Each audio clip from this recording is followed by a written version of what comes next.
E vamos ao nosso tema de hoje. Como orar quando estou confuso?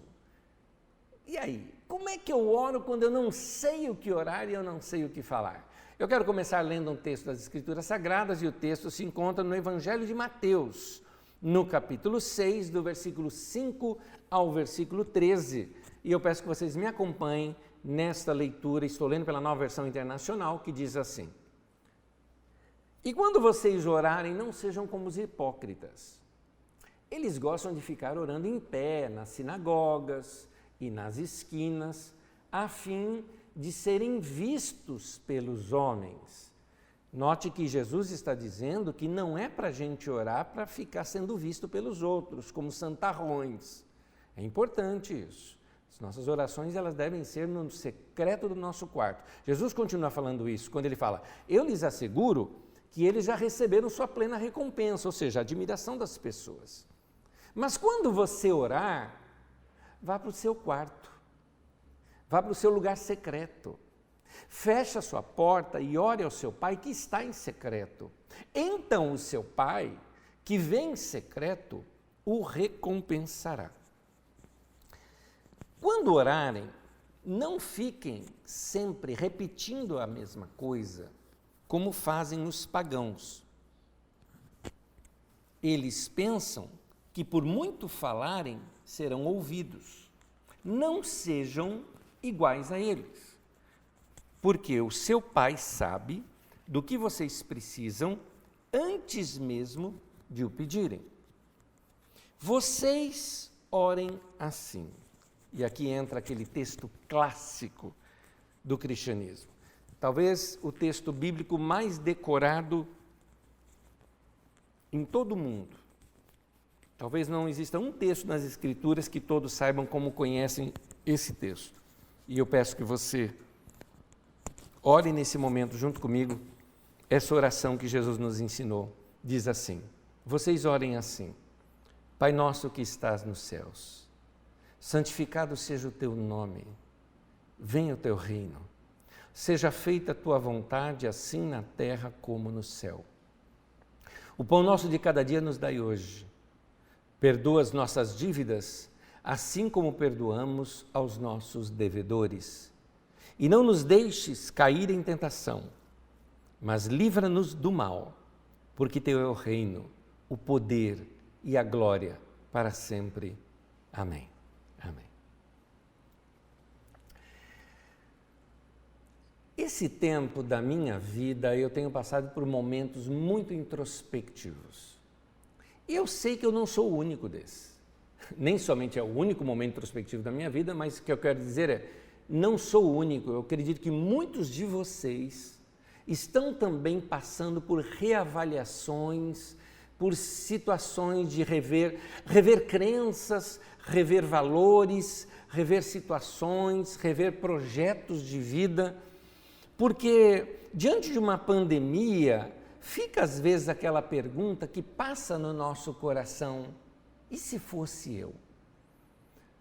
Eu não sei se algum de vocês chegou a pensar na possibilidade de vir a faltar devido à pandemia.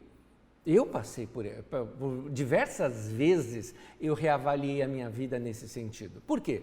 Porque eu quero deixar tudo preparado, eu quero que meus filhos tenham um futuro, eu quero que tudo que eu tenho posso passar para as pessoas. Eu peguei as minhas senhas e passei, eu peguei deixei tudo organizado do que eu poderia ter, eu deixei os meus textos todos organizados, porque a vida nos dá surpresas e todo mundo pensou nisso. Mas, diante disso, quando aquele aparente perigo passa, eu não peguei o vírus, mas imagina quantos testes que eu já não fiz, não é? Já fiz diversos testes.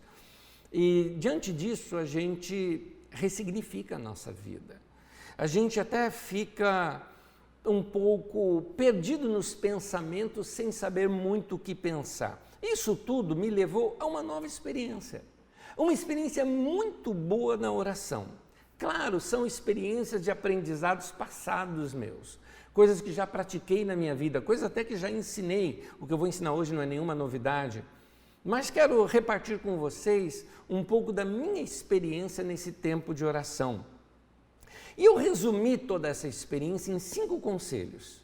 Cada um desses conselhos eu vou colocar uma palavra-chave, onde, através dessa palavra, eu quero aqui repartir a minha experiência pessoal com Deus. E esses 5 conselhos são, primeiro, conectividade. Segundo, quietude. Terceiro, o mistério. Quarto, a descomplicação. E quinto, a fé. Essas são experiências minhas pessoais ligadas à oração e eu começo agora com a primeira, conectividade.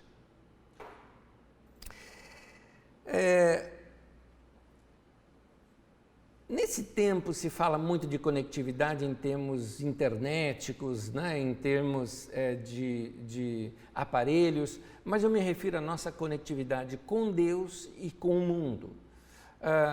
As surpresas que a gente enfrenta na vida, seja, por exemplo, pelo luto, aqueles irmãos e irmãs que nesse momento estão passando pelo luto, ou qualquer outro tipo de perda, às vezes uma perda emocional, às vezes a falta e se sentindo só, alguns perdas até financeiras e que estragou sua carreira. Tudo isso pode nos levar a uma desconexão com a vida. Aí tudo ao nosso redor fica insípido, fica incolor, nós não percebemos, mas tudo perde o sabor, as cores, tudo perde, a vida fica sem graça, ou como diz, a vida fica cinza. Isso pode, inclusive, afetar relacionamentos, ao ponto de que alguns de vocês estão sem a capacidade de sentir algo. Você não consegue sentir afeto, amor, carinho, alegria, tristeza, todos os seus sentimentos ficaram nesse momento suspensos. É um detalhe importante para nós sabermos aqui. Gente, diante de tantas mortes, diante de tantas notícias ruins, diante de tanta desesperança quando a gente olha para o governo brasileiro e vê essas atrapalhadas todas, de que nós já poderíamos estar vacinados, não é? Outros países estão, por que a gente também não poderia? Faltou organização, faltou tudo isso. E aí você se cansa. Você se cansa de se revoltar contra o governo, você se cansa de sentir tristeza, você se cansa de ser chocado com alguma situação triste, notícias ruins, você se cansa. E você pode vir a se cansar de sentir algo, ao ponto de não sentir, talvez até pela morte de alguém. Você se compadece, você lamenta, mas de fato você não está sentindo o que aquela outra pessoa, um amigo teu, por exemplo, conta, olha, um parente meu aqui morreu, você lamenta, mas você não consegue mais sentir a mesma coisa. Com certeza, o seu relacionamento com Deus também pode ter sido afetado com isso. Você acredita em Deus, sua fé em Deus nesse sentido não mudou. Mas talvez você tenha aquela pergunta, por que ele não fez nada deixando fulano morrer? E eu sei que muitos de vocês talvez tenham até medo de dizer isso para Deus. E quando você perde uma conexão com uma pessoa, você perde o assunto. Você não tem assunto para falar com ela. Você nota que você tem conexão com uma pessoa quando, mesmo que você esteja muito tempo sem ver a pessoa, quando você vê, assunto não falta. O assunto brota, o assunto rola, o assunto é gostoso, você passaria horas conversando com aquela pessoa. Da mesma maneira, o contrário também é verdade. Quando você se desconecta com alguém, você está diante da pessoa e você não tem assunto. Você não estabelece aquela conexão, a conversa não flui. E isso pode acontecer entre você e Deus também. Você não ter o que falar. eu aprendi a fazer desses momentos da vida da gente, porque todos nós passamos por esses momentos, um novo tempo de comunhão com Deus. Porque aí você começa a ver que a sua comunhão com Deus não tem a ver com fazer pedidos, não tem a ver com orações, porque parece que a gente só procura Deus quando a gente tem alguma coisa para falar com Ele. Nós só falamos com Deus quando temos um pedido para fazer. E aqui eu chamo de aquele momento de comunhão com Deus a troco de nada. Ou seja, eu quero estar com Deus porque eu amo a Deus e quero estar com Deus, mesmo que eu não tenha assunto nenhum para falar com Ele. Eu criei então na minha vida o meu momento do nada. É isso. O que é o meu momento do nada? É o momento em que eu não oro palavras, eu não penso na vida, eu esvazio completamente a minha mente e penso em nada. Eu sei que eu estou ali diante de Deus, eu sei que Ele está comigo, mas eu me conecto no coração com Ele sem palavras. Algumas vezes eu gosto de fazer caminhadas, eu gosto de caminhar em lugares onde tenha árvore, flores, essas coisas, porque eu gosto muito. Eu nem posso chamar isso de exercício, porque não é exercício. É mais um exercício para a mente, é mais uma caminhada para mim mesmo. É mais para a minha mente do que para o meu corpo. E quando eu caminho dessa maneira, eu começo a me conectar com aquelas informações que os meus sentidos físicos começam a me trazer. A beleza das plantas, das árvores, das flores, os cheiros ali do mato ou do que eu passar por perto, principalmente canto de pássaros. Quando eu escuto canto de pássaro, pode ser um só, ou dois, ou muitos, como for, eles me encantam demais. E aí eu me percebo orando sem palavras. Eu começo a me conectar com Deus, mas de uma forma diferente. Nota que a oração que Jesus nos ensinou, que nós lemos, ela começa dizendo assim: Pai nosso que está nos céus. Note, o Pai que está nos céus é o Deus que enche os céus. Quando a Bíblia fala de céus, o que está falando? Ou está falando da questão espiritual, do invisível, ou do universo. Porque, pensa, a Terra faz parte dos céus, não é? No céu, no universo, não existe norte, sul, leste, oeste, não existem os pontos cardeais, não é?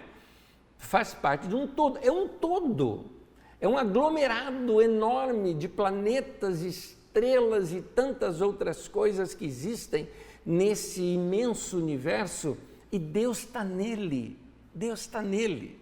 É o Deus que enche os céus, é o Deus que Ele é criador, mas ao mesmo tempo Ele está presente dentro da sua criação. É o Deus que enche todas as coisas. Deste modo, ao perceber, por exemplo, eu estou falando com vocês aqui, diante da minha janela, aqui na Carisma, tem flores aqui. Ao perceber aquelas flores, e aqui sempre tem pássaros nessas flores, quando eu olho essas coisas, eu estou me conectando com Deus que criou tudo isso, que está em tudo isso. Não, eu não estou falando de panteísmo, tá bom? Não me acusem de panteísmo. Panteísmo é dizer que tudo é Deus. Não, não é tudo é Deus. A pedra não é Deus, o tronco da árvore não é Deus. Mas Deus está em todas as coisas. E isso é uma doutrina que Paulo apóstolo nos ensina. Por exemplo, na carta que ele escreve aos Colossenses, no capítulo 1, no versículo 16, diz assim: pois nele foram criadas todas as coisas, ou seja, todas as coisas estão sustentadas, alicerçadas em Deus. Deus está nessas todas as coisas. Ele diz aqui, nos céus e na terra, e nele tudo subsiste. Veja que coisa, tudo está em Deus, tudo subsiste em Deus.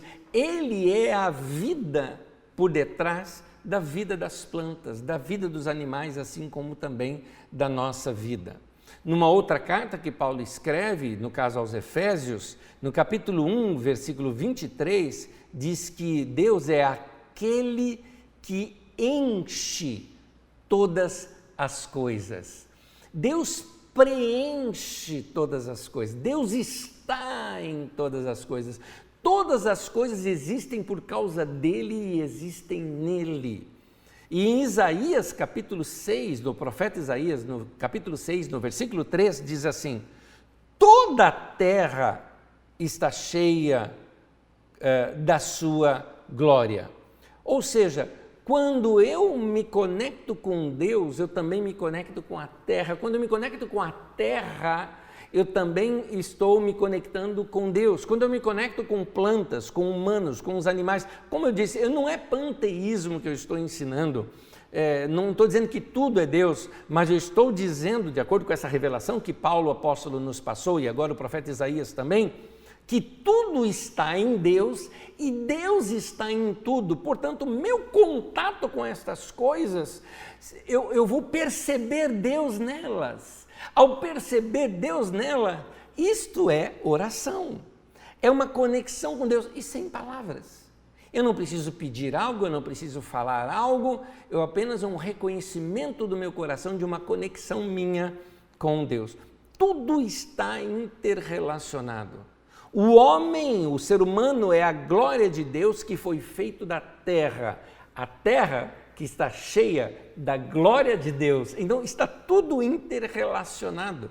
Até mesmo nós humanos, nossos átomos estão interrelacionados. Você sabe que todo o nosso corpo é feito de átomos e a nossa pele descasca todos os dias. Então eu libero átomos todos os dias. Se eu fui ali num jardim e olhei uma planta, eu liberei sem perceber átomos sobre aquele lugar que caiu na planta e a planta absorveu aquilo do solo e agora parte minha está dentro daquela planta que um beija-flor vai lá e pega aquilo e traz para dentro do seu próprio corpo e que daqui a pouco ele morre e cai num determinado lugar e ali ele vira um adubo que uma árvore conecta e leva para um fruto que alguém vai e come mais adiante esse fruto. Nota, os nossos átomos eles se interrelacionam dessa maneira. Pois bem, essa é simplesmente uma figura de linguagem, um fator real e científico, mas uma figura de linguagem na qual nós podemos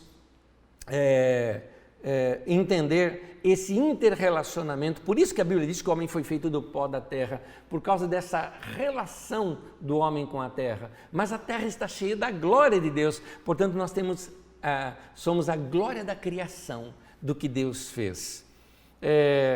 Por isso que tem aquela experiência em Gênesis de Adão, que andava no jardim quando soprava a brisa do dia. É assim que tem que ser a nossa experiência, sabe? Deus descia para bater um papo com Adão no final da tarde, hora do pôr do sol. Olha que coisa legal! No meio de um bosque cheio de frutas, na verdade a palavra ali seria um pomar, um lugar com frutas, com cheiros, com cores, aquelas coisas lindas que a natureza tem. Gênesis 3:8 diz: o Senhor Deus andava pelo jardim quando soprava a brisa do dia. É isso, é a sensação de andar juntos, é a sensação de um Deus presente, sem que a presença dele precise ser personificada. Entendeu isso? Ele está ali, você não percebe. Sabe aquela experiência de Jacó? O Senhor estava nesse lugar e eu não sabia. Eu não tinha percebido. Pois bem, meu irmão, perceba. Deus está aqui, Deus está aí, Deus está lá. Lá onde? Lá no jardim, lá no pomar, lá no bosque, lá no parque, lá naquela árvore, lá naquela plantinha que você tem aí na sua casa.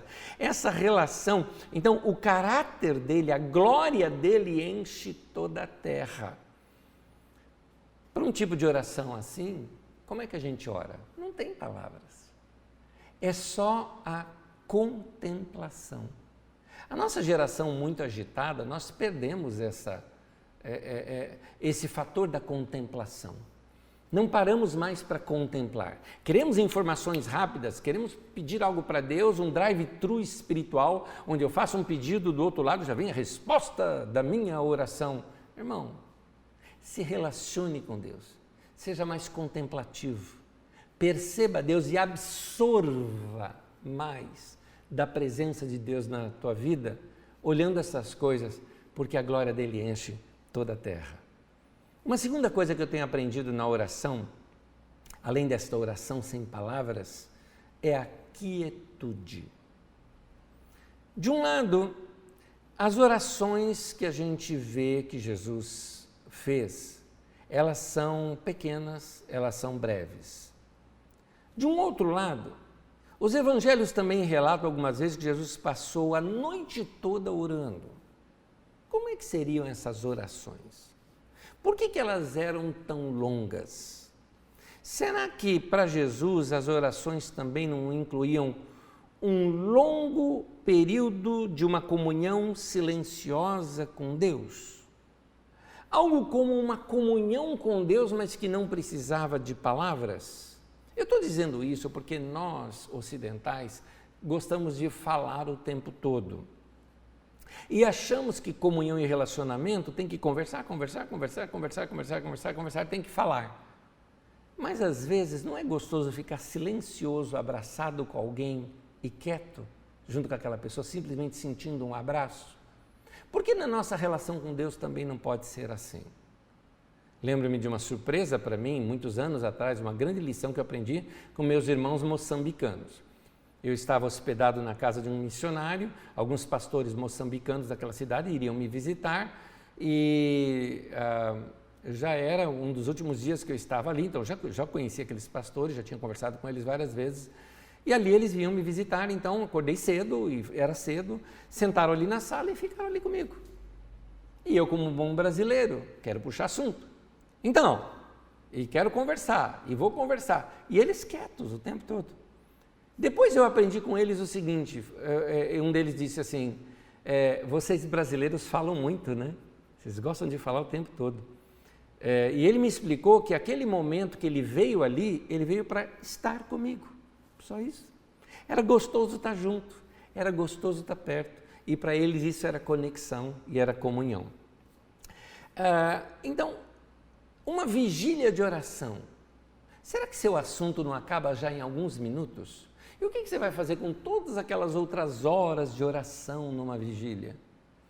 Será que a gente acaba não fica assim enrolando, arrumando assunto para falar?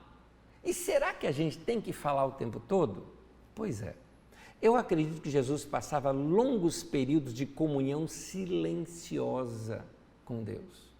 Comunhão silenciosa não é oração silenciosa, não é aquela na qual você fecha os olhos, não fala nada, mas a sua mente está ali trabalhando e pedindo coisas para Deus. Eu estou falando de comunhão, conexão silenciosa com Deus. Uma espécie de meditação na qual você busca entendimento diante de Deus, diante de situações. Por exemplo, Salmo 49, versículo 3. A meditação do meu coração trará entendimento. Algumas vezes, queridos, nós estamos tão confusos que a gente não sabe nem como orar. Falar o quê? Eu vou pedir o quê? Eu vou falar o quê para Deus? Eu me lembro um dia que eu estava confuso em cima de uma situação, eu não sabia que decisão tomar, eu saí por uma caminhada para falar com Deus e eu não tinha assunto para falar, eu vou falar o quê se eu não sei nem o que eu estou sentindo? Eu não sabia explicar o que eu estava sentindo. Eu não sabia explicar o que eu queria pedir, conversar ou falar com Deus. Então eu aprendi a ficar quieto diante de Deus, porque às vezes a gente se sente assim. Não dá para explicar. Tem alguma coisa lá dentro de mim que eu não sei explicar. Então, nessas horas eu aprendi que o melhor é ficar quieto. Eu aprendi que a quietude pode me ajudar a colocar os meus pensamentos em ordem e a entender melhor a direção de Deus para a minha vida. Que Deus possa falar com você no silêncio. Aquele silêncio onde a gente para tudo e deixa simplesmente a sensação falar conosco. É a sensação que eu estou sentindo com a sensação que eu estou recebendo de Deus. Isso chama-se também conexão. E é por isso que eu disse que nós precisamos de conexão e nós precisamos também de quietude. Terceiro, o mistério. A nossa mente agitada de um ocidental não sabe muito lidar com o mistério, porque tudo tem que ser cientificamente explicado. Somos lógicos, para tudo tem que ter uma resposta. Aliás, você pode notar que nós estamos sendo cada vez mais treinados para isso. Você tem que ter resposta para tudo. Qualquer post você pode entrar lá e fazer o seu comentário. A gente nunca, às vezes somos colocados diante de situações ou diante de posts, por exemplo, em redes sociais, que você nunca leu sobre o assunto, mas você vai passar a emitir uma opinião a partir daquele momento. É aí que eu acho que nós temos um grande defeito, e esse defeito está aqui bem claro para você. Somos pessoas que temos convicção demais. Grava isso, não é que eu estou dizendo que nós não podemos ter convicção, mas convicção demais. E nos recusamos a dizer, eu não sei. Pois bem, por isso que a gente não sabe lidar com o mistério. A gente não sabe lidar com o sagrado. A gente não sabe lidar como aquele texto de Deuteronômio nos fala, que as coisas ocultas pertencem a Deus, as reveladas pertencem a vocês. Tem coisa que você não sabe explicar. As pessoas me perguntam às vezes isso, Anésio, mas e essa pandemia é o quê? É o fim dos tempos, é o apocalipse. Meu irmão, o fim dos tempos, nós estamos nele desde o Pentecostes. Pedro, apóstolo em vida, disse que os finais dos tempos tinham sido inaugurados ali, em Atos dos Apóstolos, no capítulo 2, quando ele cita ali a descida do Espírito Santo na pregação dele, citando o profeta Joel. Pronto, nós temos 2000 anos de fim dos tempos. Alguém fala, mas e essa pandemia? Já tivemos tantas outras, iguais ou piores, inclusive, do que essa. Mas nós estamos diante do mistério. A gente não entende, mas a gente quer entender, mas não entende. Às vezes nós não entendemos nosso próprio caminho, não entendemos o caminho do nosso coração, nós não entendemos o caminho dos nossos amores e paixões. A paixão é algo que não se explica. Tanto que a palavra paixão vem de patos, que significa doença. Então é patológica uma paixão, não é? Porque a pessoa ela não se controla, ela se desvia, ela não tem noção do rumo. Quando nós estamos, e aqui eu não falo só de paixão em termos de relacionamentos de paixão, todo tipo de paixão. Por exemplo, a paixão de alguém por um clube que leva ao ponto dele entrar numa briga e bater em alguém. Explica isso, não se explica. Não se explica. São loucuras nossas. Ora, se nós não sabemos lidar com as nossas próprias loucuras, com os nossos próprios desconhecimentos, nossos próprios mistérios, quanto mais os mistérios divinos. Tem coisa que é mistério, tem coisa que é sagrada. O sagrado, ele tem que ser reverenciado, e a nossa geração não sabe reverenciar. Uma das coisas que nós estragamos foi o Natal. O Natal, nós estragamos o Natal, porque o Natal fala do nascimento de Jesus, é um bebê num berço, no caso ali da manjedoura, é o bebê no bercinho. O que você faz quando entra num quarto de um bebê que está dormindo num bercinho? Faz silêncio. E a gente faz o que no Natal? Solta rojões. Então, nós não sabemos lidar com o sagrado porque temos dificuldade com o mistério. E diante do sagrado e do mistério, sabe o que se faz? Se cala. Há um texto em Eclesiastes que eu li alguns domingos atrás com vocês e eu quero relê-lo aqui. Diz assim, e para isso eu estou usando a tradução mais clássica nossa, a tradução de Almeida atualizada, diz assim: não te precipites com a tua boca, e nem o teu coração se apresse a pronunciar palavra alguma diante de Deus. Olha essa expressão. Por quê? Deus está nos céus e tu na terra. Portanto, sejam poucas as tuas palavras. Porque dos muitos trabalhos, ocupações ou preocupações, vêm os sonhos. E do muito falar, palavras tolas, nécias.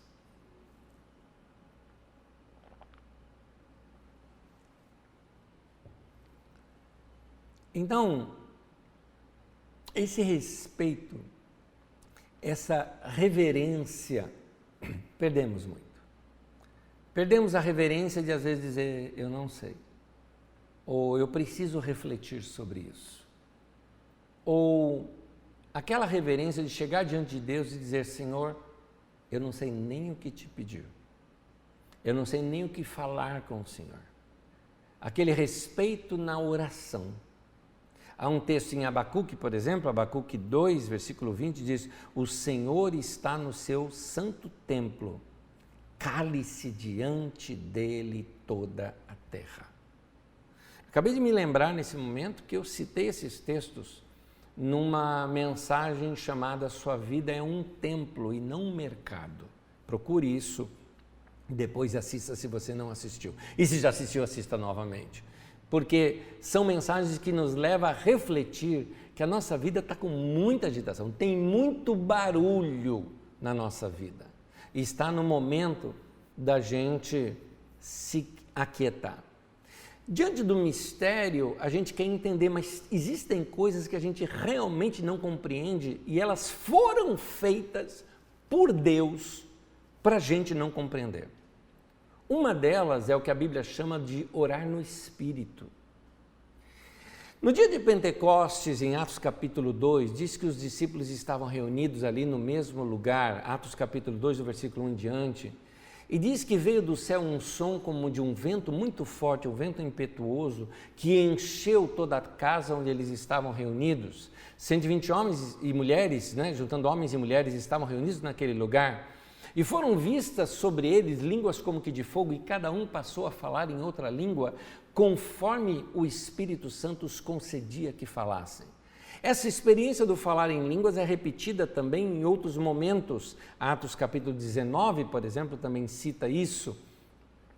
E a coisa foi tão intensa no meio da igreja lá no princípio, que a igreja de Corinto chegou até a se desregrar nesta área do falar em línguas, tanto que o capítulo 12, 13, que fala sobre o amor, também tem a ver desse contexto, e o 14 de primeira carta de Paulo aos Coríntios, trata de organizar o culto para falar o lugar que tinha esse falar em línguas com profecia, com outros dons, mas Paulo mostra que tudo isso tinha que estar debaixo do eixo do amor.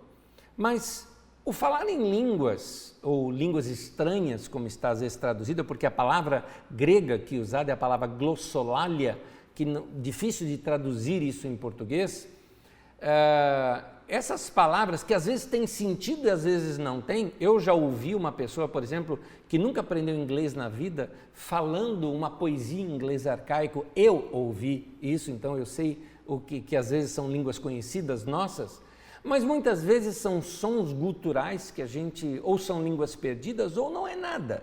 É apenas uma expressão da alma daquela pessoa para com Deus, em palavras que ela mesma não entendem, mas que transmitem para Deus algo. Alguém fala, mas como é que Deus entende uma coisa dessa? A Bíblia está dizendo que Deus sabe o que nós vamos falar antes da palavra chegar na nossa boca. Porque você sabe que antes de eu falar essa palavra, ela antes foi formada aqui na minha alma, na minha mente, no meu cérebro humano também aqui. É o físico e o metafísico trabalhando juntos. E Deus faz essa leitura. Então Deus entende o que você quer dizer por detrás das suas palavras. Por isso você pode soltar qualquer som que Deus é capaz de entender o que é que você quis comunicar com Ele. E é aí que nesses momentos que a gente não sabe como lidar com situações, que você tem aquela experiência que não se explica, mas se experimenta. Romanos 8, capítulo 8, versículo 26, diz assim, da mesma forma, o Espírito, que é o Espírito Santo, nos ajuda em nossa fraqueza, pois não sabemos como orar, mas o próprio Espírito intercede por nós com gemidos inexprimíveis. Paulo, apóstolo, ele fala de uma oração que ela é incompreensível à mente humana e que parece como se fossem gemidos inexprimíveis, não tem sentido, mas são formas da gente orar diante de Deus e aliviar aquele nosso coração pesado. Na primeira carta de Paulo aos Coríntios, no capítulo 14, versículo 15, ele diz assim: orarei com o Espírito e também orarei com o entendimento. Nota que ele separa essas duas coisas. Cantarei com o Espírito, mas também cantarei com o entendimento. Em todo o contexto, Paulo fala de uma oração feita no Espírito, onde nós falamos com Deus numa linguagem que não compreendemos ou em línguas estranhas ao nosso entendimento, mas estabelece-se ali uma comunhão com Deus, uma conexão inexplicável com Deus, né? Uma conexão inexplicável na nossa mente com Deus, a mente não entende, é inexplicável para ela, mas que edifica o nosso interior, edifica o nosso espírito. 1 Coríntios, capítulo 14, tanto o versículo 2 como o versículo 4 dizem assim: pois quem fala em línguas não fala aos homens, mas a Deus. De fato, ninguém o entende. E em espírito fala mistérios. Quem fala em línguas, a si mesmo se edifica. Quando a gente usa essa linguagem de oração, e essa é a minha prática, uma das práticas que eu tenho, eu gosto de dirigir sozinho, gosto disso. Às vezes com música e canto junto e desabafo, ali a minha música é gostoso, mas algumas vezes eu gosto de uma música ambiente, normalmente adoração de Hosanna Music, Don Moen, eu gosto de ouvir esse pessoal. E eu deixo ali, tocando, como essa música que vocês ouviram há pouco aqui, Grato Sou, né? Eu tenho ela em inglês com Don Moen, Thank You Lord. Eu gosto daquele álbum, eu gosto de ouvir essas canções. Estou falando de coisas recentes minhas. E eu gosto de prolongar, às vezes eu entro em ruas que eu não tinha que entrar, só para prolongar aquele caminhar. E nesse momento, é o meu momento, muitas vezes, de falar em línguas. Eu oro em línguas quase todos os dias, na verdade eu oro todos os dias. Gosto de fazer isso, às vezes no banho, às vezes andando nas ruas, andando quando eu saio para andar, mas principalmente quando eu estou dirigindo. Eu falo isso, você fala, mas talvez alguém que seja incrédulo, né? Que não acredita nessas coisas, possa dizer, mas que besteira é essa, Nézio? Um homem como você, estudado e tudo mais, fica falando um monte de palavras bestas aí na sua cabeça? Eu diria, respeito e reverência. Você não sabe do que se trata. Isso são mistérios divinos. É o contato com o sagrado. É coisa que a tua mente humana, minúscula, quase que inútil, eu diria, não entende. É quase que eu diria assim para alguém, se enxerga. Deus está nos céus e você está na terra. Se enxerga. Você é pequeno. Você não entende esses mistérios divinos. Falar em línguas é uma coisa muito gostosa. Falo com Deus e aquilo edifica o meu coração, edifica a minha mente. E eu saio dali com algo que eu não sei, mas as ideias brotam dali. É por isso que depois você fala, de onde que vêm as inspirações para mensagens? Eu acredito que vem desse tempo, Quando nós falamos nessa linguagem de oração, o nosso coração se enche de Deus. Diz ali o texto, edifica-se a si mesmo. É como se eu plugasse a minha tomada, não é, na fonte de energia. Não é? Então ali eu estou recebendo da energia divina, recebendo do poder de Deus na minha vida, e eu comunico com Deus coisas que minha mente não sabia explicar. É como se eu orasse para Deus aquilo que eu diria, eu não sei. Pois é, eu não preciso saber. Eu libero aquilo diante de Deus com a minha oração. Anézio, como é que se explica isso? Não se explica. É isso que eu estou dizendo. Mas como é que obtém essa linguagem? Pede para Deus. Tem um texto lá em Lucas, se você procurar na sua Bíblia, você vai encontrar o texto lá em Lucas, se não me engano, no capítulo 11, quando Lucas fala da oração.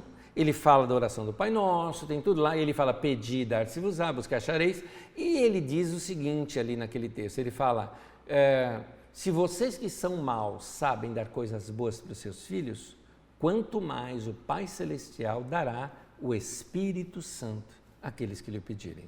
Então, esse contato com o divino, com o mistério, com o silêncio reverente, ou com manifestações do divino, como no caso do falar em línguas, que não é silêncio, mas é uma manifestação do divino.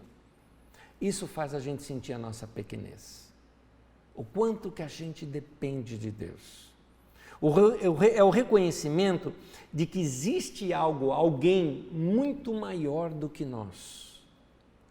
Diante do divino e do mistério, a gente aprende a temer a Deus. Diante do divino e do mistério, a gente aprende a reverenciar. Diante do divino, diante do mistério, a gente aprende a se calar diante da grandeza de Deus. É comunhão com Deus. Meu irmão, se abra, meu irmão. Escancare teu coração. Pode ser que você nunca venha ter a experiência de falar em outras línguas. Não se julgue inferior por isso. Conheço homens de Deus que eu admiro muito e que nunca tiveram essa experiência e falam publicamente sobre isso. Eles não descreem, eles acreditam, mas nunca tiveram tal experiência. Outros, por sua vez, abusam dessa experiência, tornando até assim, eu não quero ver porque eu já vi tanta coisa com isso, mas tenha a sua experiência com Deus. Talvez a sua experiência com Deus seja no canto, seja na oração, seja na poesia, seja na inspiração, seja no falar em línguas ou seja no silêncio. Mas o importante é essa comunhão com Deus. É isso que você precisa. E quando você está diante do mistério e do sagrado, cale-se. Apenas se conecte e perceba de que Deus é maior do que você. Quarto, descomplicação. Quem se relaciona comigo e me conhece sabe que eu sou uma pessoa muito prática e eu detesto coisa complicada. Complicou demais, eu quero descomplicar. Eu gosto de coisas rápidas, práticas e objetivas, é assim que eu sou. E para ser prático, o que eu faço? Em vez de fazer um monte de coisa, faz pouca coisa. Lembra da minha frase que eu cito muito? Pouca coisa bem feita é melhor do que muita coisa mal feita.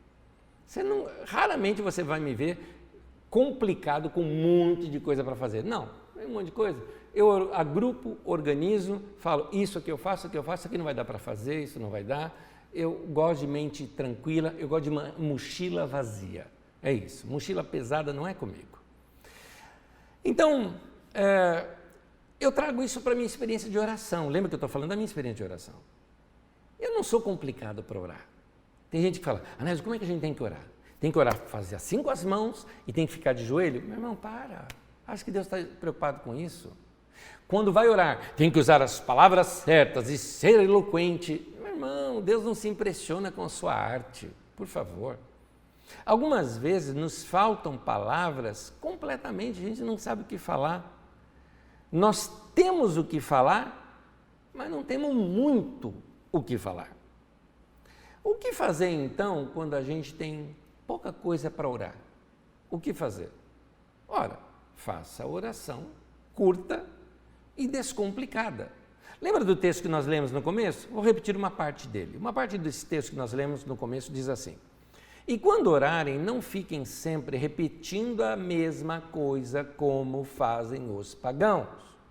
Eles pensam que pelo muito falarem serão ouvidos. Não sejam iguais a eles, é o conselho que ele nos dá. Porque o Pai sabe o que vocês precisam antes mesmo de o pedirem. Facilmente a gente pensa que um homem ou uma mulher de oração é alguém que ora muito. Porque a gente relaciona orar muito com oração eficaz. Nós achamos que a eficácia da oração está em ela ser longa. E tem mais, a novidade do momento é, quanto mais gente orando, melhor. Da onde você tirou isso? Da onde você tirou isso? Porque eu entendo o desespero de alguém que está vendo alguém morrendo ou está alguém numa situação de morte e fala, gente, ora aí, ora aí. Na verdade, aquela pessoa está querendo dizer o seguinte, não me deixem sozinho. Eu quero sentir que tem alguém comigo. E é consolador para a pessoa falar, olha, fulano está orando por você, fulano está orando por você, fulano está orando por você. Nota que o fator aí é mais de comunhão e de apoio propriamente dito. Por quê? Gente, Se eu orar, Deus me atende. Se 10 orarem, Deus vai atender mais ainda? Não, não. Deus não se move dessas coisas. A oração não move a Deus. Vou repetir.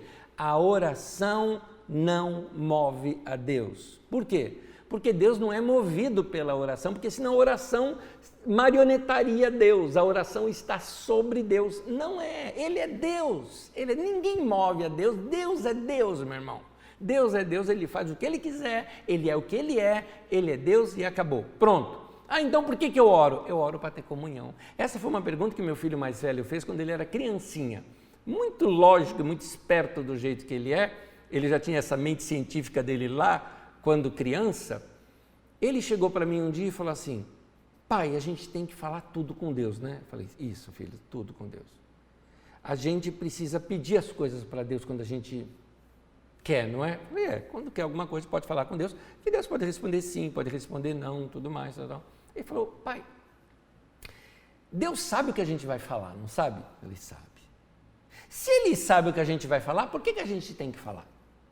Se Ele sabe o que a gente vai orar, por que a gente tem que orar? Excelente pergunta.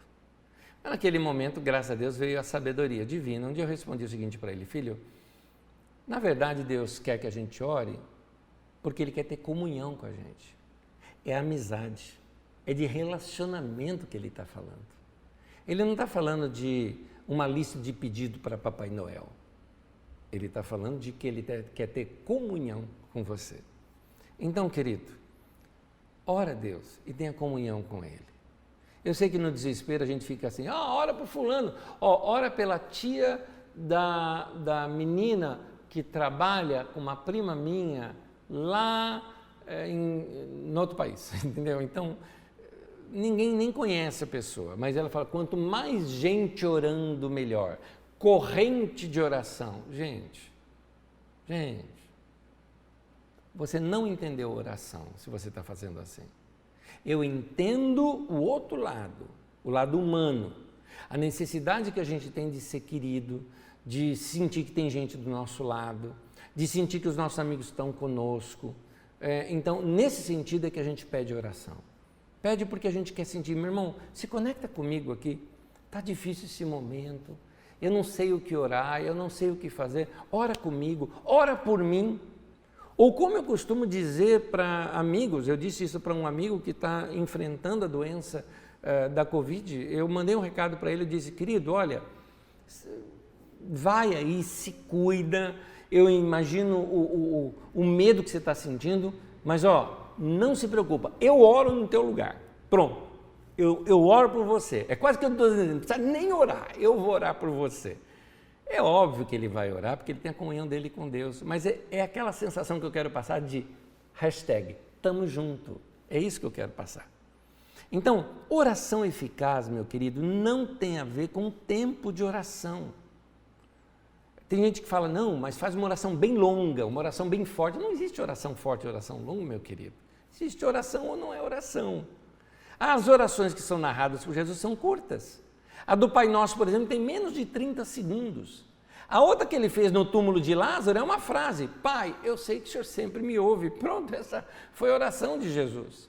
Mas como é que ele passava uma noite toda orando? Conexão com Deus. E provavelmente, oração sem palavras também. Aquele momento silente diante de Deus. Oração eficaz não tem a ver com a eloquência na qual nós oramos, as expressões, se usamos palavras certas. Não tem a ver com isso. Oração eficaz não tem a ver com a multidão. Tem muita gente orando. Não tem a ver. Não tem a ver com posição eclesiástica. Olha, fulano, o pastor está orando por você. Não, o apóstolo tal está orando por você. E daí? Deus ouve o apóstolo, o profeta, o pastor, o evangelista, o diácono, da mesma forma que ouve você, meu irmão. Porque Ele é Pai de todos. E diante dele todos nós somos iguais. Oração eficaz tem a ver com a paz que nós sentimos quando nós estabelecemos a comunhão com Deus. Olha esse texto, Filipenses 4, 6, versículos 6 e 7 diz: não andem ansiosos por coisa alguma, mas em tudo pela oração e súplicas, com ações de graças, apresente seus pedidos a Deus. Olha agora o que ele diz no versículo 7. E a paz de Deus, que excede todo entendimento, ou seja, não dá para entender, não consigo nem explicar. A paz de Deus guardará o coração e a mente de vocês em Cristo Jesus. É isso. Isso é oração eficaz. É quando eu orei até ter paz. Eu posso ser nos primeiros segundos da oração, como eu posso levar horas para sentir isso. Mas eu vou me conectar com Deus até que eu fiz download, Ele transferiu a paz dEle para o meu coração. E os meus pedidos, a minha ansiedade, foi para Ele. Está feito, está estabelecido. No meio do caos, alguém falando, como é que você explica? Não sei te explicar, estou em paz. Eu estou em paz. Eu não entendo, mas eu estou em paz. A minha mente e o meu coração está em paz. Oração é assim, queridos, espontânea, sem regras. Parece que eu acho que Deus não gosta desse negócio de complicado, não. Então, se for orar, ore, eu diria, sem a obrigação de orar. Guarda bem isso, sem obrigação de orar. Uma vez um irmão chegou para mim e disse assim, deve ser difícil essa vida de pastor, hein? Ter obrigação de orar por toda aquela multidão. Eu respondi uma coisa para o irmão, falei, meu irmão, eu vou te contar um negócio. Eu não tenho a obrigação de orar por todo mundo. Deus não coloca esse peso na minha vida. Agora, eu oro por todos. Porque eu oro porque eu quero. Eu oro porque eu amo a Deus. Eu oro porque eu oro porque eu gosto desse povo também. É por gostar que eu faço isso, mas não por obrigação. Não por obrigação. Então, meu querido, ore não por obrigação de orar, mas ora porque você precisa. Como é o meu caso, sabe por que eu oro? Porque eu preciso. Gente, até Jesus orava, por que eu não vou orar? Até Jesus precisava orar para Ele mesmo se fortalecer. Você acha que eu não vou precisar? Você acha que você não vai precisar? Então, meu querido, seu coração, assim como meu coração, precisa dessa profunda comunhão com Deus. Último, fé. Fé. Eu vou revisar aqui, coloca aquela tela que tem os 5. Esses são 5 conselhos que eu quero deixar com vocês. Conectividade, quietude, mistério, descomplicação e fé. Falando sobre fé, nós confundimos fé em Deus com fazer uma fezinha. Fazer uma fezinha é aquele negócio de pensamento positivo, né? Vamos lá, gente, fé, pensamento positivo. Gente, pensamento positivo não serve para nada, só serve para você, para te dar um up e tal, isso para isso serve. Mas ele não muda a situação, tá? Não adianta você ficar falando, que aquilo não vai acontecer. A confissão, eu sei do ensino bíblico sobre confissão, mas não leve isso a esses exageros, não. Eu sei do poder da palavra sobre o nosso consciente, mas não leve isso a exageros achando que a palavra vai transformar uma planta num prédio, né? Então, confundimos fé com fazer fezinha, com confissão positiva. Confundimos também fé em Deus com fé na fé. O que é fé na fé? Eu creio, porque eu creio que eu estou confessando e vai acontecer do jeito que eu creio. Isso é fé na fé, não é fé em Deus. Você está tendo fé na sua fé, não é fé em Deus. E isso não é bíblico. Ou fé na cura. É interessante, as pessoas, não, eu tenho fé na cura, tal, fé que vai ser curada. Espera um pouquinho, querido. Não é fé na cura, não é fé na resposta do pedido, é fé em Deus. A Bíblia ensina fé em Deus. Hebreus capítulo 6 fala isso como fundamento da vida cristã. Fé em Deus. Fé em Deus é fé nele, é depositar tudo aos pés dele, é confiar de que ele sabe o que é melhor. Fé é decidir perder o controle e confiar. Guarda bem isso. Fé é decidir perder o controle e confiar. Gente, a gente quer ter controle sobre tudo. Somos controladores por natureza. A gente quer controlar tudo, inclusive Deus. Queremos controlar Deus com as nossas orações. Ninguém vai admitir isso, mas não, eu creio que Deus vai me dar aquele emprego. Olha, para você ter aquele emprego, o outro não vai ter aquele emprego. Por que então você tem que ser privilegiado ao invés daquele outro? Não, eu estou orando aqui porque Deus vai arrumar a vaga, hoje em dia a gente fala da vaga no hospital para aquela pessoa. Ué, mas tem outros também querendo aquela mesma vaga, por que vai passar você na frente? Não é? Então, esse lado da gente querer privilégios porque a gente sabe orar, não parece ser o cerne do ensinamento de Paulo apóstolo e de Jesus também, que é o amor. Então, eu sei que Deus me ouve e eu posso pedir para Ele porque eu sou humano. Filho pode pedir para o pai o que quiser e eu sou assim com Deus. Eu posso pedir para Deus o que quiser. Eu peço para Deus para não pegar doença, eu peço para Deus para conseguir tal coisa, eu peço para Deus e Ele responde se Ele quiser, porque a minha fé está o seguinte: Senhor, esse é meu pedido, está nas tuas mãos, faz a tua vontade. Porque eu sei que a vontade dEle é melhor, porque Ele vê coisa que eu não vejo, eu sei que Ele me ouve. Deus nunca me deixou no vácuo, Deus sempre me ouviu. Então eu preciso depositar a minha oração, sabe assim, depositar a oração nos correios de Deus e aguardar pela resposta. Isso é fé. Eu quero ler 1 João capítulo 5, versículo 15, que diz assim: e se sabemos que Ele nos ouve quanto ao que lhe pedimos, estamos certos de que obtemos os pedidos que lhe temos feito. Está aí, meu irmão, faz a sua oração. Nem que seja sem palavras. Pega todos os seus pedidos e confie. A palavra confiar é o mesmo que depositar, tá? Deposite nas mãos de Deus isso. Confia. Deus vai render ali os juros e as correções do seu depósito, tá bom? Confie em Deus. Confie em Deus a sua vida. Confie em Deus a sua família. Confie em Deus a sua saúde. Confie em Deus o seu futuro. Aliás, um cântico lindo que nós temos na nossa comunidade que diz: em nome do Senhor Jesus. Olha a letra do cântico: em nome do Senhor Jesus, eu quero me entregar para sempre ao meu Deus. Isso é entrega. Mais adiante diz assim: entrego a Ele o meu futuro, pois eu sei que eu estou seguro nas promessas do meu Deus. Que coisa linda isso! É uma poesia que pode ser também a sua oração. Muitos falam o seguinte: talvez eu não saiba orar como deve orar, eu não sei orar direito. E se eu orar errado? Meu irmão, vou te falar uma frase que eu já disse aqui, eu repito: não existe oração certa, oração errada.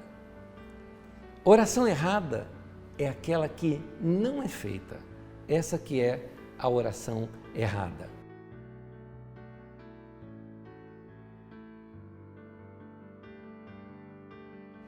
A oração errada é aquela que não é feita. Então, meu irmão, faz a tua oração.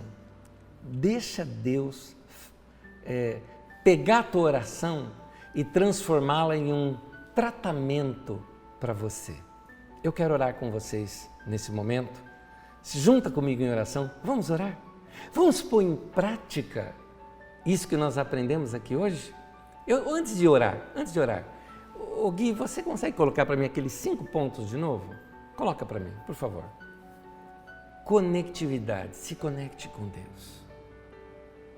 Quietude, aprenda a oração sem palavras. Mistério, aprenda a lidar com o sagrado, com o mistério, aquilo que você não sabe explicar. Descomplicação, para de colocar tantas regras religiosas na oração. Oração é espontânea. E fé. Que tipo de fé que eu estou falando? Fé em Deus, de colocar tudo nas mãos de Deus, decidir não controlar mais nada e confiar de que Ele sabe o que é melhor para você. Convido você nesse momento a orar comigo. Vamos orar? Senhor, colocamos as nossas vidas nas Tuas mãos, Senhor. Tu sabes o que precisamos e eu sei que cada irmão nesse momento talvez esteja aí no seu coração, em seu pensamento também, fazendo a sua própria oração. Nós estamos colocando nossos pedidos diante do Senhor. A nossa vida, as coisas que não sabemos, aquilo que não sabemos resolver. Colocamos nossos sonhos, que não sabemos como que vamos alcançá-los, mas simplesmente temos esses sonhos em nossos corações.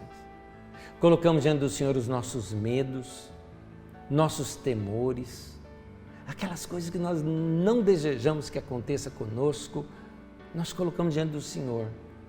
Colocamos diante do Senhor situações de gente querida que estamos compadecidos, sentindo o que eles estão sentindo e não sabemos como ajudar.